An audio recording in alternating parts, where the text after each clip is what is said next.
Coming to you from beyond the grave. No, not really. I'm back though. It's been a while. From what I gather, it was the beginning of March last time I made a podcast or even posted on the social media. For a couple of reasons. Small medical concern. I'm dying. No. We touch some wood. There's no wood in here. Which I'll get onto in a moment, because I'm in a vehicle. Not exciting, don't worry. No, it's all good. Long and short of it, I won't go on about it because this is a podcast about cars, but just to clarify why I've been silent for a while. Probably from speaking to a couple of medical professionals now, it's been put down as long COVID, whatever the fuck that means.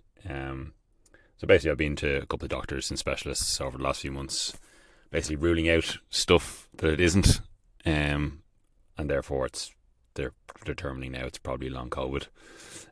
Saw cardiologists and all sorts. So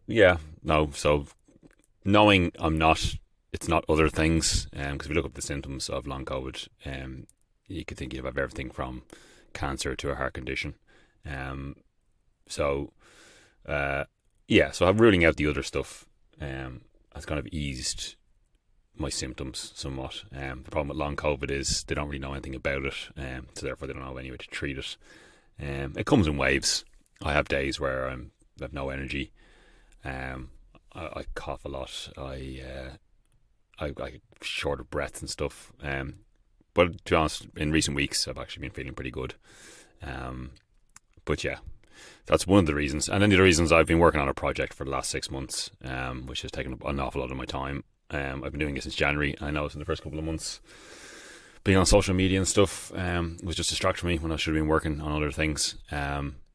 So yeah, that's probably the main reason why I dipped away for a while, because I just found it way too distracting. So I probably will pare back my presence on social media generally going forward anyway. Because it's been quite refreshing otherwise. But I just I only have my car related social media accounts. But Instagram still manages to push shit to you that you don't care about and pisses you off, or completely distracts you.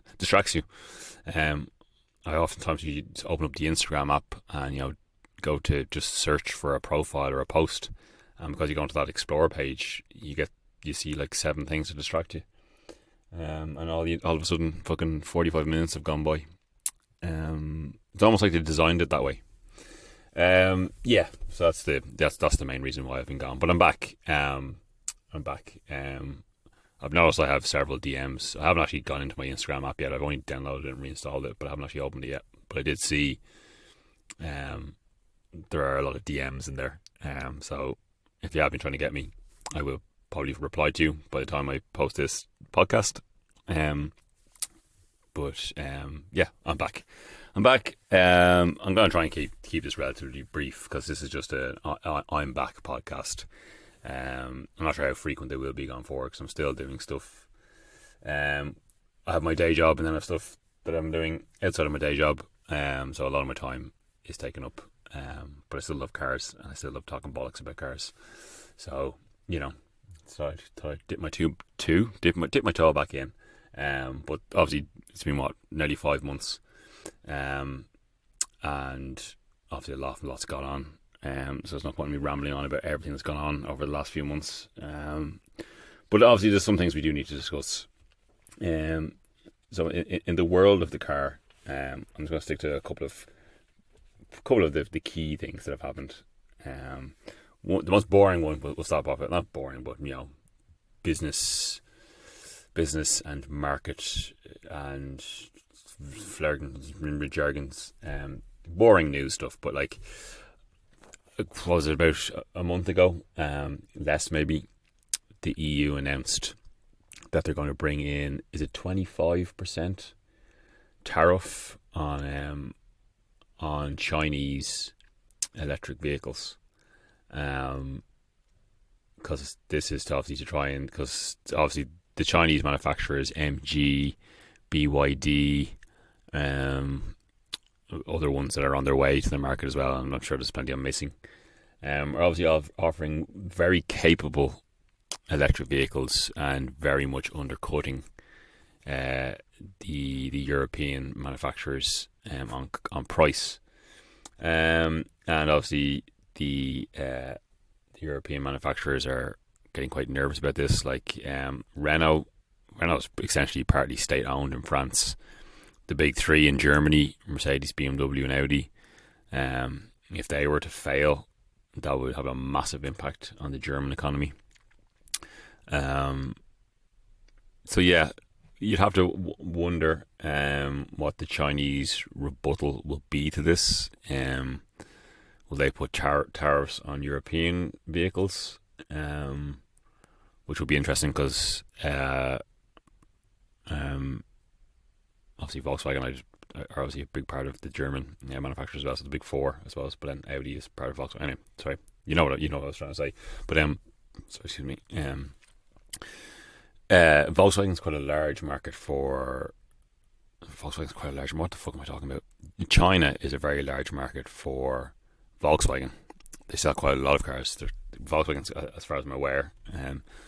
Please correct me if I'm completely culturally inaccurate with this, but Volkswagen is quite seen as a premium luxury brand in China, and has been for quite a while. They make several models exclusively for the Chinese market, and you can get long wheelbase versions of a lot of the cars that you can only get in China too.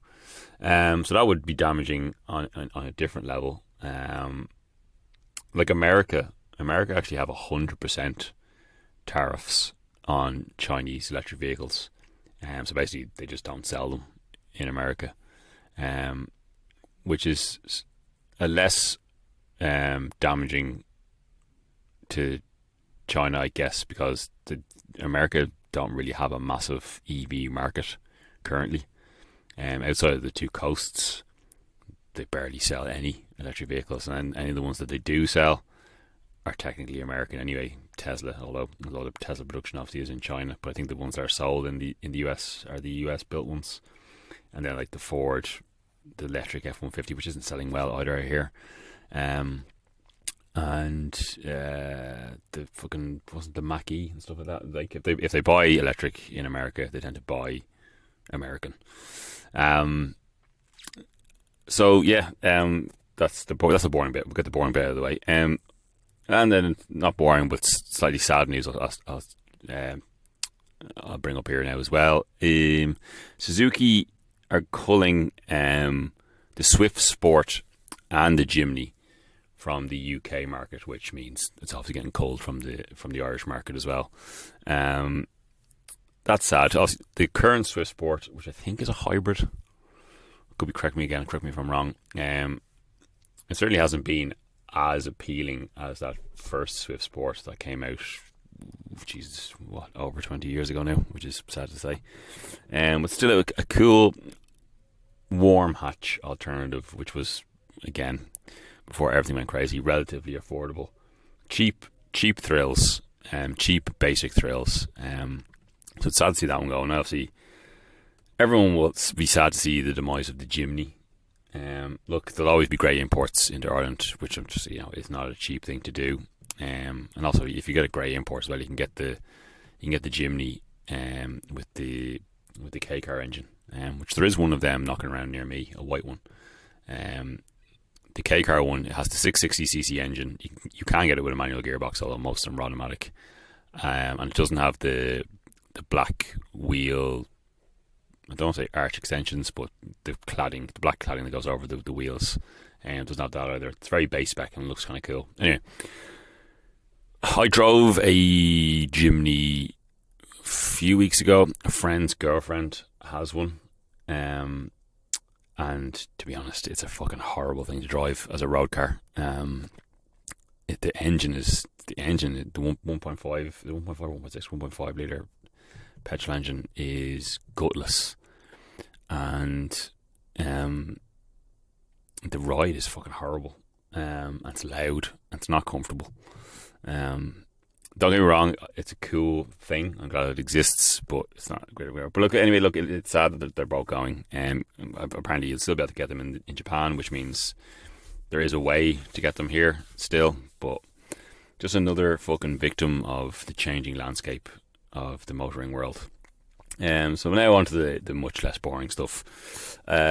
So I'll go in reverse chronological order of just these key things that have happened. The Alpine A290, again, so electric vehicle. So this is the hot version of the new Renault 5 EV, which looks cool and funky. Again, very expensive. But it does sound, I think there's 3 different spec levels. There'll be a kind of a basic trim, basic powertrain. Then there'll be a middle of the road one, which is like the fancy trim level, but with the basic powertrain. I think there's the kilowatts and battery sizes still mean nothing to me, but there'll be a smaller battery, longer range, blah blah blah. And then there'll be a top of the range one, which has all the bells and whistles, both visually, infotainment-y and performance-y, if all that makes any sense. It's a cool looking thing. From what I gather, it's going to be, they've put a lot into the dynamics of how it drives. It's got wider tracks, and like the way it deploys the power has a funky diff in the front. There might be a 4-wheel drive one as well coming. So it could be fun to drive. It'll be interesting to see. But again, it's just the EV market. I don't know. I think it's not. Yeah, it's on tentative. It's a tentative. That's what's happening. No, I think anyone, nobody wants to buy an EV at the moment. A mate of mine looked at one. MG was an MG4. They were basically just they were doing everything in their power to fucking sell this car to him. They were going to give him lots of money to trade in on a Fiesta ST he has, which I can't believe he's considering getting an MG4 to replace a Fiesta ST. But that's him. He did offer me the ST, but I can't quite. He hasn't sold it yet. Put it that way. There's still time. And he's just saying that he knew, he didn't realise at the time, it's only when he went into the dealership he actually knew one of the guys working in there. So he's had to get him off the record, and basically saying we just can't shift them, can't sell them. And that seems to be the trend across the board. And even if you look at the higher end stuff, which I'll touch on again in a moment, but is it the Rimac Nevera, which is supposed to be the great electric supercar with whatever it is, 2,000 horsepower, blah blah blah. They've only made 50 and they haven't even sold all of them. The Lotus Via, that's the one, isn't it? Apparently they can't shift them for love nor money. Whereas the new Bugatti, which I'll get onto in a moment, they're building 250 of them, and they're not being delivered until 2026, and they've sold them all already. So yeah, I'll get back onto the Bugatti in a minute. This is the Alpine. I don't even know why I said that's not really not significant. The more significant thing that happened then around the same time is the 992.2 911 was launched. Shown to the journalists to go on sale later this year. And the key thing being mainly the Carrera and Targa and stuff like that are staying the same. But is it the GTS anyway for sure? It's the GTS and the T, but the GTS anyway is the one they focus the most on. Excuse me, I'm burping. Is now a hybrid. They've increased the capacity of this. So it did used to be a 3-litre twin turbo. Now it's a 3.6 single turbo, if I remember correctly, because they don't need the second turbo, because the torque fill will be done by the electric system. It's a small capacity battery, again, this battery kilowatt bullshit, but it's a small capacity battery connected to the gearbox, or is it the front axle? I should know these things. But it's like there's no electric only range. It's simply there just to add performance. So like it'll essentially eradicate any turbo lag, and add more power. I think so. The Carrera GTS is going to be 540 something horsepower, and basically a 200 mile an hour car.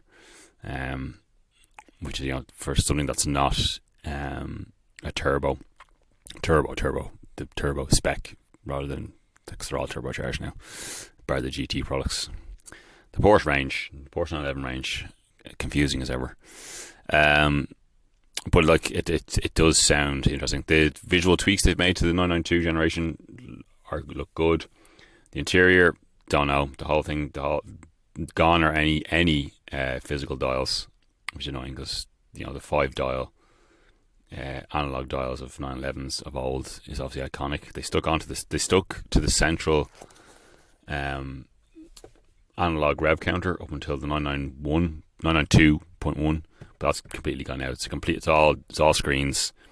Everything's touch screen, which is just bollocks, as we all know. Bring back the buttons, which some people are bringing back the buttons. So yeah, the 992. So yeah, it's only the GTS so far, and again, you kind of feel like Porsche. Like obviously, the electric Macan has been launched as well, which is a horrible looking car. Because the Macan wasn't a bad looking car, but again, it does seem to be like being Porsche. Of all the electric vehicles out there, it seems like it is pretty good to drive, but it's the styling revisions they made to the new electric one look terrible. It kind of looks like an Urus in some specs, which is not a good thing. But look, they'll probably sell them anyway. But yeah, like the Taycans, after the initial kind of hype with them, a lot of them were bought by fleets. There's a lot of them sitting on dealer forecourts, and a lot of them unsold. So again, I think Porsche are being very tentative about the whole electric future, and obviously Porsche are one of the people who are really investing in synthetic fuels. So yeah, the 992.2 GTS hybrid, I think, is the GTS. Is it the T as well? I can't remember. Definitely the GTS anyway is the hybrid. The normal Carrera still has a 3-litre twin turbo, but it uses, so basically, yeah, it's the setup that wasn't the GTS is now in the normal Carrera, and the 992.2 GTS has this new hybrid powertrain. All very interesting. There's a new Continental GT as well, which is also a hybrid. That does have electric only range. Apart, I don't think it's a plug-in. Is it a plug-in? I can't remember. Kind of the visual tweaks, it kind of looks like that Batar thing they brought out, that limited run thing they brought out like last year. Everyone loves a Conti GT, don't they? I do, anyway. Aston Martin Valiant, kind of a special edition of the Aston Velour, is that what it was called? They brought out last year. Kind of stripped down, track honed. It's a V12 Aston supercar with a manual gearbox, and this one's been kind of like, well, how much involvement you actually have, but they're using the Alonso connection to sell them. But look, it's always good to see a V12 manual gearboxed car. Obviously very limited run, very expensive thing, but fuck it, you can't argue with that. Then of course there's the new BMW M5, which again is also a hybrid. This one is a plug-in, so I think it has 70 kilometers of electric only range. So then, like, yeah, there's several hundred different modes you can get into on the endless touchscreens that are in this thing. So you can have, I don't think you can go rear wheel drive only in it anymore, like you could with the previous generation. But like, there's an economy mode, there's a comfort mode, there's a sport mode, there's an M mode, and there's different ways that the electric power can be split and used, blah blah blah blah blah blah blah. Not as good looking as the outgoing car, and I think the biggest thing is it weighs 2.4 tons dry. That's a heavy car. So like with fluids and a person on board, you're looking at over 2.5 tons. No doubt it'll be a great thing to drive, but is there any appeal? No. And like the previous generation M5, that was a good car, especially the CS. good looking car, and like when it got to CS levels, it seemed like it was a pretty fucking badass thing to drive. I think it didn't win Evo Car of the Year a couple of years ago. Harris had one, Chris Harris. I ate lots of nuts before I came in and recorded this. Objectively, it'll probably be good, but no appeal whatsoever. Although I do have a small bit of appeal to a obnoxiously powerful and loud performance car having an EV mode, so you can waft off in silence when you're leaving your gaff, or you can cruise through a town in silence. There's a lot to be said for that. But then cars aren't loud anymore either, so does that really matter? And then so back to the other big news, the Bugatti. Is it Tourbillon? I think it's French for tornado, lightning, something like that. Fucking, again, I should pay attention to this. But it's also an old French watchmaker who came up with a mechanism of self-winding, which dates back to the fucking 18th century. And they're using all that influence into pushing the whole mechanical nature of this new Bugatti, because the W engine is gone, and it's now it's a naturally aspirated V16 built by Cosworth. Cosworth on a bit of a roll with the big fucking high revving massive performance engines, because obviously they've done the one for the GMA T50, and they also did the one in the Aston Valkyrie, and now they've done a V16 for Bugatti. Now it is a hybrid. Again, I assume there is electric only range in this, because it's got a pretty big battery and it's got 3 electric motors. So the engine puts out 1,000 and something horsepower, and then combined with the electric gubbins, all in, I think it's 1,800. But Bugatti aren't really shouting about the fact, because like that's not the biggest horsepower you can get. I think the Navera, as I said, is over 2,000. It's like these performance numbers are meaningless now. But like when I first saw the pictures of it, I was kind of like the Tourbillon, if I'm pronouncing that correct. I was like, it kind of just looks like a Chiron. But then I watched some videos, walk-arounds around it, and like, lots of nice subtle touches, which is good. How long have I been recording for? 22 minutes. And just stuff like as well, like, so like, again, to go back to the whole watchmaking thing, on the inside, the dash, all the dials are analog, beautifully crafted. It's a beautiful interior. It has a funky steering wheel, so the center, like the airbag center, the center of the wheel stays fixed, and it's the outside of the rim moves, which is funky. And then the subtle change outside is like sculpted bodywork and like aero.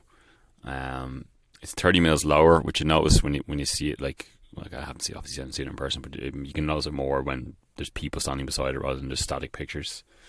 But yeah, as I was saying, like they're going to build 250 of them, and obviously there'll be endless fucking special editions like there have been with the Veyron and the Chiron. But yeah, they've already sold them all, which again just shows that those who have the means are, they're putting their money behind combustion, because like everything digital, it just doesn't pull on the heartstrings the way mechanical does. Watches, music, and now the car. Like, people love buying vinyl. People collect mechanical watches on a far greater scale than they do digital watches. And the same things are happening with cars. It's why the resto mod scene has gone mad. And it's why electric vehicles aren't selling. People prefer mechanical. Look, as I said before, and I'll say again, there's plenty of space for an electric vehicle. I think for daily commuters, for cities and stuff, for public transport, it makes perfect sense. There's no need to eradicate combustion engines completely. For performance cars, for low volume cars, it's fun, because like, as it is now, the automobile is far from the worst air polluter out there, or polluter generally. Look at big industry, cruise ships, shipping containers, all sorts of aviation. Now, that's not saying there isn't a part to be played by the car industry to reduce the amount of emissions it puts into the atmosphere. So like, yeah, obviously if commuter vehicles, public transport and stuff within cities was to go hybrid and electric, I'm all for that. Makes sense. But then there's, that leaves then the smaller percentage of us people who want to enjoy a combustion engine. The impact that would have on the environment would be so insignificant, it just really wouldn't matter. I think the manufacturers realise this now, and the customers are showing the same by our spending habits. Ramble. Again, you can see the quality of this podcast is still as terrible as ever. I'm sure I've told you nothing that you didn't already know, really. I will at some point get to a more professional approach with this. I hope to at some point get a microphone and put some planning into what I say and do. Those are the major carnage. I'm sure there's lots of other things that have happened that I can't. We'd be here till fucking next Christmas. If I went on about everything that's gone on over the last few months. I also have to touch on motorsport a little bit here. The WRC I'll start off with. There's been 5 or 6 rounds. The most recent one last weekend was Rally Poland. So I keep my finger on the pulse with WRC, but the only things that WRC put up these like 3-4 minute highlight videos at the end of each day of an event, so I watch them each evening over a rally weekend, just to get an idea of what's going on, which is great. So this week was Rally Poland, which was run by Cali Robin-Perra, was brought in last minute, and he won because he's just great. Is Cali he won the championship? Did he win it last year? Or was it the year previous? Time frame's fucked up. He's only doing a part-time program this year. He won the Safari earlier in the year, so he's won twice on a part-time program, similar to Sebastian Ogier. Sebastian Ogier is only doing a part-time program, and he's won 2 events. He won, what ones did he win? Did he win Spain? And I can't remember which one. He's won 2. Terry Neuville has won 2 as well, I think. Robin-Perra has won the other ones, and I think Oitanek has a win. So it's pretty mixed up. Neuville's leading the championship because he's on a full-time program, so he's competed in all the events. It's been good though. It's a pretty spicy season. Neuville will probably win it because he's doing a full-time program. He's definitely the strongest of the full-time drivers, but yeah, hopefully Cali Robin-Perra gets himself a full-time drive. I don't know why he's not there full time this year, and he was only drafted in last minute, I think, for this event as well in Rally Poland. There's rumours that Hyundai are possibly going to pull out of WRC and focus on an endurance car program, split between, it'll be badged as Genesis. Genesis is the up-spec brand in the US and technically here as well of Hyundai, isn't it? I think it'll be badged Genesis anyway for the IMSA Championship, and then for any European events it takes part in, possibly WEC. It'll be badged as Hyundai. That's a rumour anyway, which would be a shame because currently there's Toyota, Ford and Hyundai are the only 3 manufacturers in the top tier, isn't it? Unless I'm very much mistaken. But WRC is great. It's rallying will always be cool, regardless of what. Like, there's one thing. Even if I don't want them to go EV, obviously, but just seeing cars getting hockeyed around fucking forests and fucking snowbanks and stuff is great. Although tarmac rallying is probably my favourite, and I think the engines would play a part in that. They just look, rally cars look best in tarmac spec, and it's the most relatable, I suppose, because it's on public roads. You can kind of almost see what it'd be like yourself to drive like that. Although my capabilities are nowhere near any of these people. And then of course there was Le Mans 2 weeks ago. 2, 3 again. My fucking time frames all over the shop. I didn't watch all 24 hours of it, but I certainly dipped in and out. I saw the start, I saw the end, and I was in and out throughout the 24 hours. I think I probably watched a good 18 hours of it in total, really. Good race, very interesting race. Like, literally, you didn't know it was completely up in the air the whole way through the race as to who was going to win it. Ferrari obviously won it in the end for the second year running, the 50 car this time rather than the 51 last year. They played the strategy right. They finished the race with 2% energy because that's how they calculate the fuel and hybrid power is, so like it's all combined into a percentage. So they had 2% of their energy capacity left at the end. So they played the strategy right. They managed to do one less. They pitted less essentially, and that's what won them the race. Obviously, so Ferrari won. Second was it Toyota second? Yeah, it was, wasn't it? Yeah, and then there was a Porsche in third, I think. Fuck, my memory's terrible. But anyway, Ferrari won. GT3, Manthey Porsche won. And LMP2. Oh, fuck, I should know this. It wasn't United Autosports. Who the fuck won? Oh, fuck, I should look this shit up again. This podcast is terrible. But like, obviously, like, balance of performance is a thing in the World Endurance Championship, and people will bemoan the fact, look, this year it seemed to work pretty well. Like the performance deficits between the cars was almost indecipherable. Any like, even including Cadillac, stuff like BMW basically shouldn't have been there. Alpine, ridiculous. But between Porsche, Ferrari, Toyota, Cadillac, and who else? Well, not Lamborghini. Again, look, only Lamborghini's first year. But anyway, of those four manufacturers, anyway, any of them could have won at some point throughout the race.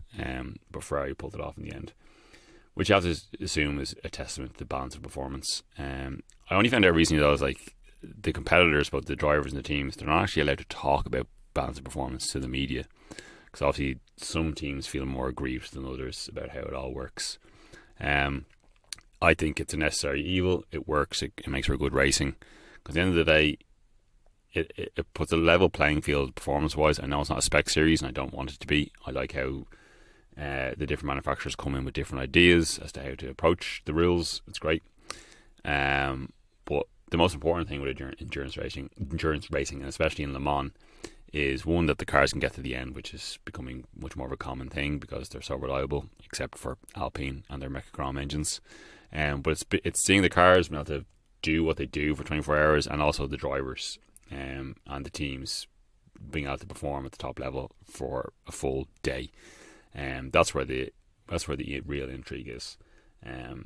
So yeah, it was a good race. It was exciting the whole way through. Lots of rain and incidents. There was the incident between Kubica in the AF Corsa Ferrari and one of the BMWs. A lot of controversy there.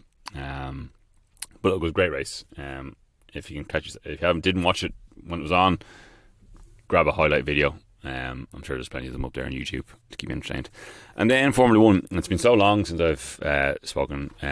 The Formula 1 season hadn't even started since the last time I was on to you. Bahrain might have happened. I think the season started pretty early this year, didn't it? But anyway, most of the rest of it hasn't happened. So I'm not going to go balls to the wall about the whole season. I suppose the long and short of it is, Max is obviously still going to win. He's got like an 80-something point lead over Norris now after the last round. But it hasn't been plain sailing. He won the first couple of rounds, Bahrain, and what was the second race? Was it Bahrain and then Saudi? Yeah, one of the other Middle Eastern, or Emirati, Saudi, whatever, you know what I'm trying to say. Then there was Australia, and they had a rare technical issue where his rear caliper was seized and it blew up. Because it overheated and it blew up, so they had to retire the car on the first lap. And Sainz won the race. Carlos Sainz there to pick up the pieces. And now he did overtake Max before Max retired, but the issue was probably already beginning. But the Ferrari was there on pace. even before the car was retired. They qualified well. The qualifying gap wasn't massive. So that was that. Then after Australia, did it go straight to Japan from there? And Max won in Japan. I can't. I think it was the Red Bull 1-2, wasn't it? So it comes down to we're like, okay, look, back to business as usual again. But then Imola, okay, Max won in Imola, but again he was harried. They brought upgrades, but he was harried to the win. Norris was chasing him down towards the end. There wasn't a massive performance gap. Perez was beginning his wane of performance, which I'll get onto again now in a moment. Then they went from Imola to... Did it go to Miami straight away then? I think it was Miami, and then Norris won in Miami. Now again, Max damaged his car by going over a curb, and then a safety car was brought out, so Norris benefited from the safety car by getting a free pit stop, and Max had a damaged car. But he did win the race on merit, Norris, so there's no denying that. And again, it was the beginning of what is clearly I don't want to say resurgence, but McLaren are certainly nipping at the heels of Red Bull when it comes to pace. They're definitely very much the second best, if not the best car on the grid now at the moment. Then from Miami they went to, was Monaco after Miami? I'm trying to think, am I missing any races? Monaco being the anomaly that it is this season anyway. Ferrari were on a roll, especially Charles, and Charles won his home Grand Prix finally. So another win for Ferrari, and it was a great win. He dominated practice, he dominated qualifying, and he dominated the race. And it was great to see, because he's had such bad luck in Monaco, as poor old Charles Leclerc. There's some sort of overly loud motorcycle going by me. But then back to reality for Ferrari after that, because then they went from Monaco to Canada. George Russell, again, there's an improvement in pace in the Mercedes. The convergence, as this rule set is maturing, and we're seeing all the cars close up. So George Russell managed to get pole in Canada, and then ultimately in race pace he didn't have it. It kind of looked like Norris might take the win there, but his luck with safety car in Miami kind of came back to bite him on the other way around this time. So when a safety car came out for a clash between, was it when Logan Sargent put it in the wall? Was that what it was? Safety car, and he mistimed it, and he didn't get his free piss up. He went around to do another lap, which was the wrong call. So he lost the lead to Max, and Max ended up winning in Canada. So a fortunate win for Max, but there to take the spoils in the end. Then we went to Spain, which I went to last year, which, look, I was very happy to be there and I enjoyed it nonetheless, but it's certainly not the race I would, if someone asked me what Grand Prix can I go to, and they want to only go to Europe, I wouldn't recommend Spain. I went to Austria in 2022, which is a great event. I would highly recommend that one. Not very pretentious, which is a rare thing in Formula 1 circles, and it's just fun. The camping is fun, it's good atmosphere, even despite it's fucking dominated by Max Verstappen fans. I had a good time there. Anyway, I won't go on about that too much. Barcelona, one thing I learned as well is, like, when I was there with my mate last year, we were buying beers and we're kind of like, I'm not feeling anything off this beer. And I found out this year is, like, they don't actually sell alcohol unless it's 0-0. They don't sell alcohol at the Spanish Grand Prix. So there's not a lot of whole entertainment around the race. You can't buy booze. The traffic in and out of the track is deplorable, and it's really hard to find your way around when you're in there. And Spanish Grand Prix tends to not be very exciting generally. It hasn't been for decades, and that's still true now. Now, it did look like we might have been having a pretty exciting weekend for Spanish Grand Prix from qualifying. They were really, really close in qualifying. I think it was only 4 tenths between first and 16th or something like that. So the grid was really tight. The top three were only separated by a tenth. I think the difference between Max on pole and Norris in second was less than a tenth. Really, really close. But then come the race, Max just walked it. It's just one of those tracks. If you've got the car set up right and you've got a good car and you're in pole, you're probably going to win the race. There's very little overtaking in Barcelona. It's always just a very dull race. And then we came to Austria, and it was a sprint weekend. This was the third weekend. Can't remember which other ones were. We don't need to talk too much about sprints, but I'll go into it this weekend a little bit more detail because it's most recent. So for sprint qualifying, again, it was really close, really tight qualifying. But Max, again, he had a good start and he cantered off, and it was an easy win from. I'm just thinking, like, actually, was it Spain when?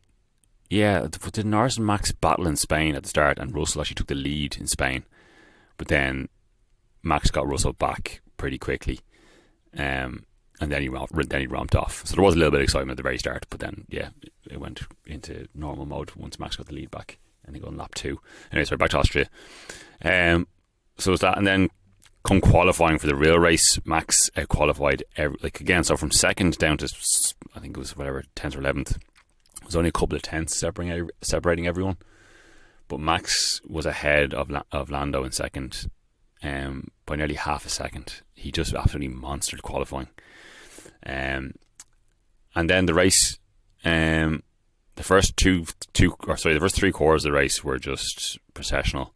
Max ramped off. There wasn't a whole lot going on behind. It was kind of blah blah blah, this, that, and the other. Ferrari falling back, kind of almost to the 4th best car of the top 4. Mercedes punching above their weight, improving, and then McLaren clearly the second, if not the quickest car out there, and then Max. Perez, I'll get onto him now again in a second, but Max cantered off into the lead, and he was miles ahead. Then it was.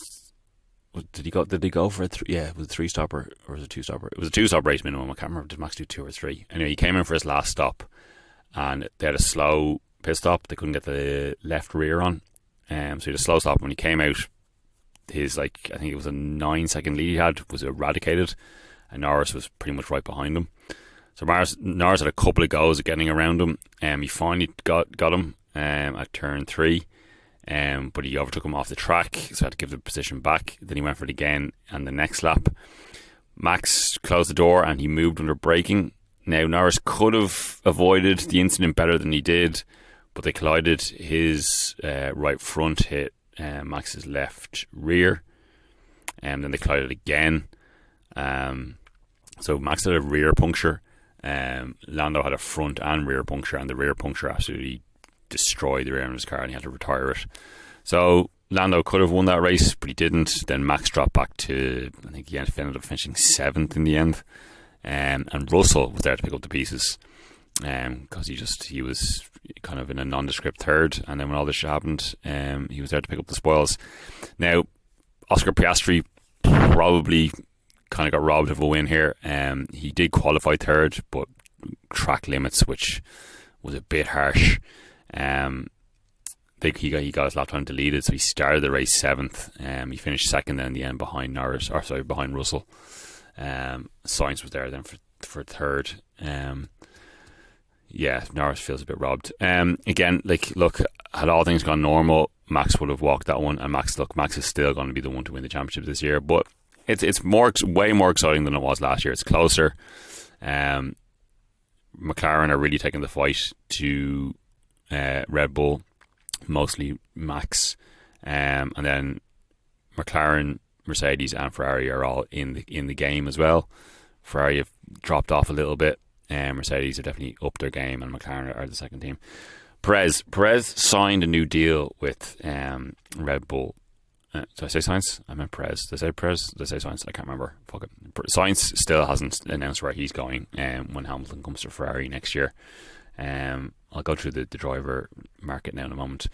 But yeah, Perez signed a 2-year deal with Red Bull, which seems shocking because there's so many other good drivers out there that could easily be in that seat, let alone in the own camp. Yuki should definitely deserve a shot.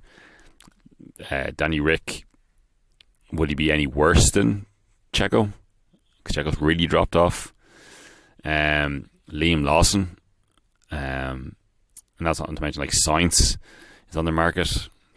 Alex Albon. There's so many people that could be in that seat because Checo is miles behind Max. Other than that second place that he got in Japan, since then he's just been fucking nowhere. He had that massive accident in Monaco, and simply because he started from the back of the grid because he had an absolute shambles of qualifying. Strange. I have to assume there's performance clauses in the contract he signed, because surely Red Bull, there's a good chance they won't win. Well, they probably will win the Constructors' Championship this year, but if they don't, it's because Perez is there. But yeah, strange. So the driver market next season, so Leclerc, Hamilton will be at, I'll try and go in championship order. Red Bull is going to be Max and Perez. McLaren is going to be Lando and Piastri. Mercedes is George Russell. Second seat of Mercedes hasn't been confirmed yet.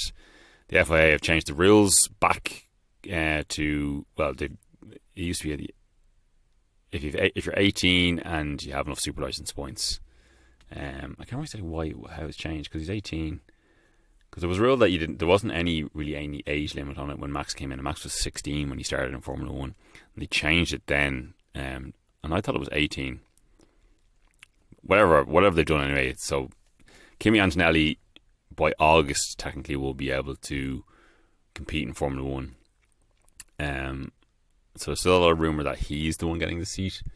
But his F2 season has not been anything to talk about. He's done great in karting and other junior formula, but whether he'll be straight into the Mercedes and everything. Now, there's a strong rumour going around that Ocon might be getting a 1-year contract for next year at Mercedes. Sainz hasn't signed anything yet, so yeah, there's still a lot of question marks over who the second Mercedes driver is going to be. Ferrari, we know, is Leclerc and Hamilton. Then we have Aston. Aston is Lance is re-signed, shock horror. As has Alonso, but I would not be surprised if Alonso walks away, because the Aston Martin's completely dropped off a cliff performance wise. I just feel like I think he might be done. I think he's kind of sick of it. But we'll see. Currently he's signed, so technically that's the lineup for next year for them.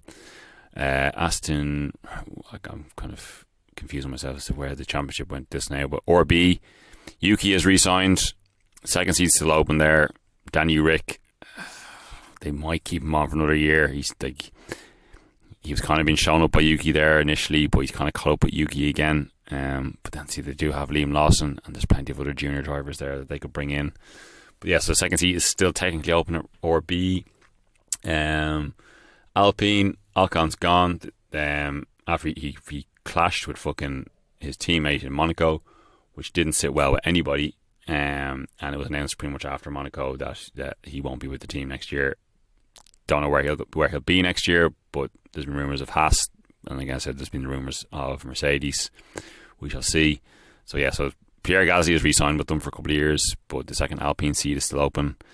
Alpine, who's after that? Haas have signed Nico. No, Haas haven't signed Nico Hulkenberg.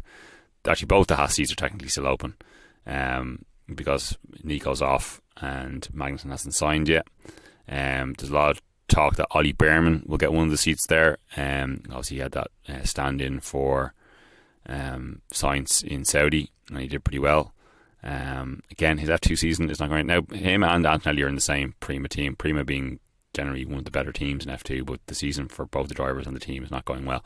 But anyway, he did his good stand-in position, did Ollie Behrman, so there's a good chance he'll probably be in one of the Haas because of their Ferrari connection. Haas, Kick, Sauber, whatever the fuck it's called. Again, both the seats there are technically open. I think they'll probably re-sign Bottas, unless Bottas gets an offer elsewhere. Guan Yu Zhou, it seems like he's out, but then he does bring in a good chunk of money from China, so hard to know really what that way that one's going. And then Williams, Albon is re-signed. Sargent, you have to assume, is on the way out. There's a rumour possibly that with this rule change in August that Kimi Antonelli might be put into the Williams to see how he does there, and then maybe do another season with Williams next year before going to Mercedes. Again, hard to say. Where does Sainz go?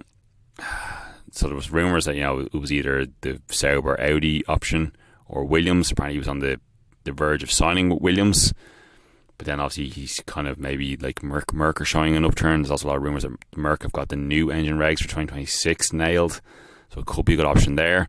But then another spanner in the works is Flavio Briatore, of all people, has been re-signed as an advisor at Alpine, which is the Enstone team, which was Renault, which was Benetton, where he was before the whole Crashgate thing. If you don't know what I'm talking about, type in 2008 Formula 1 Crashgate to get more information about that.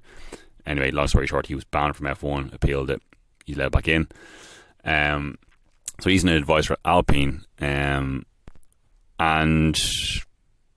apparently there's been chatter between the Sainz camp and Flavio Briatore about Sainz possibly going to Alpine. So anyway, I've been rambling on way too long, we're fucking 15 minutes in. I've talked absolute waffle. As usual, a quick run through of just things I've seen that might have been interesting. Saw an Alpha 4C up near where I live. Near where I live as well is the Scientology Centre of Dublin. I was driving by there a while ago and I saw a first generation Twingo, which was nice to see. Although it's a shame to see them in the Scientology building.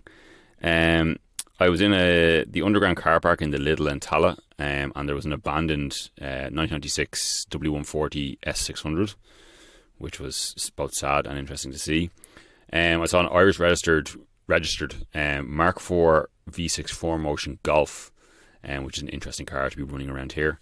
I saw a Tesla Model Y with a that baby on board sticker, but instead of baby on board it said elderly driver, which I don't know what that's supposed to signify.